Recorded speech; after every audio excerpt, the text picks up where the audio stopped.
किसके लिए सब कुछ दांव पर लगा रहे हैं जब हमारे आने वाले नौनिहाल ही सुरक्षित नहीं है?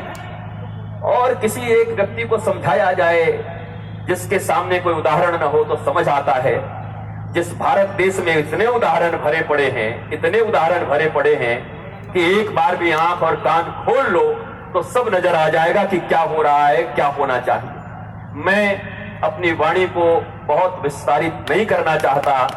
आप सबको प्रणाम करता हुआ, नमन करता हुआ, वंदन करता हुआ, क्योंकि ऐसा कोई विषय नहीं है। मैं पुष्पेंद्र जी को स्कॉलर मानता हूं, बहुत अध्ययन किया इन्होंने, और बिना कर्म किए कुछ होता नहीं। अपने जीवन में अध्ययन करना और केवल विचारक का कहीं नहीं देखा। विचारक, बहुत बड़े विचारक, ये सिर्फ विचारक नहीं है। विचारक होते तो घर में बैठ के विचार करते रहते। ये विचारक नहीं है, एक्टिविस्ट, कर्म योगी, कर्म कर रहे हैं। दूर दूर से आकर के यहाँ 500-400 लोग भी बैठे हैं, लेकिन पुष्पेंद्र जी के चेहरे पर मुस्कुराहट कम नहीं है। मैंने देखा है, वो जानते हैं कि एक दिन ये भरेगा।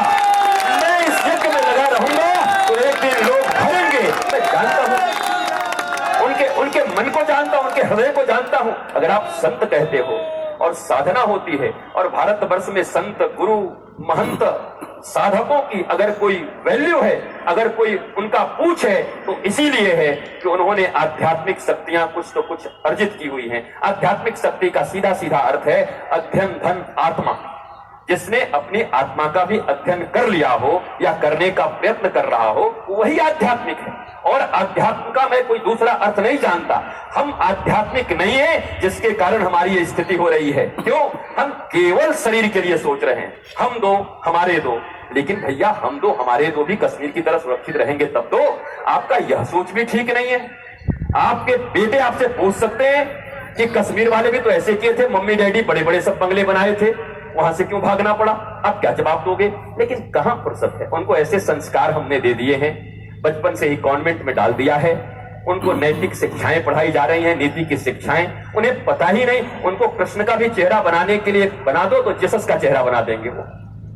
मैं जीसस से विरोध नहीं रख रहा। जीसस क्राइस्ट ने जो किया, जो कर रहे हैं, वो जरूर अच्छा कर रहे हैं। लेकिन मैं ये कह रहा हूं, तुम्हें अपने कृष्ण का चेहरा भी याद नहीं। अपने अनुसार अगर मैं ऐसे करके खड़ा हूं, ये जहां ये भगवा लोग हैं ना, इनका कोई काम नहीं है, बस खड़े हो जाएंगे, राम राम राम, हिंदू हिंदू, यही करते रहते। अच्छा, मैं ये जरूर कह सकता हूं कि वास्तव में जितनी संपत्ति मेरे गुरु ने मेरे लिए छोड़ी है, मेरे बाद 7 पुश्तें आएंगी मेरी, वो भी इस पीठ को चलाएगी। मुझे संपत्ति की जरूरत नहीं है।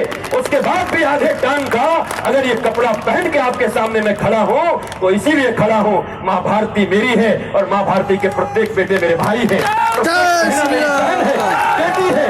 और जो कश्मीर में हुआ, केरल में हुआ, वो मैं नहीं होने देना चाहता। मैं चाहता हूं जागरण हो, मैं चाहता हूं जागृति हो। छोटे मोटे स्वार्थों की तिलांजलि देनी होगी। अगर कोई मिले न मिले, पुष्पेंद्र जी यहां आए, हो सकता है अपने किसी अत्यंत पुराने आदमी से मिलना ही भूल जाएं। यह संभव है। इस देश के सत्ता पर बैठे हुए जो बड़े बड़े लोग हैं, मैं नाम नहीं लूंगा, प्रधानमंत्री तक, सबसे हम मिले हुए हैं, कई बार मिले हुए हैं, बैठे हुए हैं। आज वो राष्ट्र यज्ञ में लगे हुए हैं, मैं अपने राष्ट्र यज्ञ में लगा हुआ हूं। कभी मिलने की कोशिश नहीं करता और न कभी उनके प्रति मन में कोई दुर्भाव आता है। हम क्या करते हैं, छोटी छोटी बातों पर बढ़ जाता है। अच्छा, पुष्पेंद्र जी अब बहुत बड़े हो गए, पहले तो बहुत अच्छे से मिलते थे, अब उनको फुर्सत नहीं है। ये बातें मत करिए। ये हमारे आपके देश के लाल हैं, हमारे बेटे मां भारती के, हमारे लिए दौड़ रहे पूरे देश में। हम दौड़ नहीं सकते तो कम से कम समर्थन तो कर सकते हैं। जय श्री राम। कम से कम इनके पीछे तो खड़े हो सकते हैं। इतना मैं भी नहीं दौड़ सकता देश में। हमारे आश्रम, हमारे लोग, हमारी कथाएं, वैसे मैं बहुत कथा करता नहीं, क्योंकि मेरा ऐसा मानना है पुष्पेंद्र जी कि अब इस देश